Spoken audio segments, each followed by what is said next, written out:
I mean, Monaco never surprises. I was looking and checked out the rear exhaust looked very strange.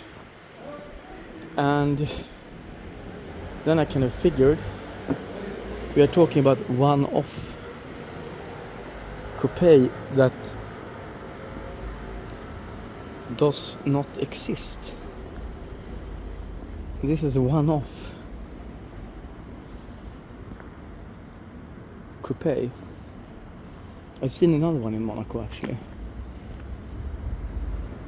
but I forgot who made it. It's like an Italian coachwork company. Crazy. It's like this exhaust does not look stock.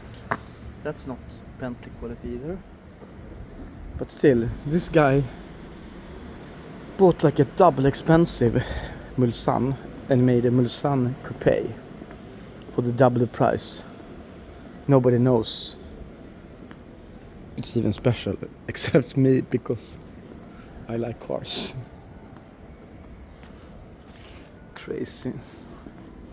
Yeah, it's typical Monaco. You like just walk past something and then you're like, okay, wait a minute, that's a one-off. It's like maybe 12 in the world, I believe.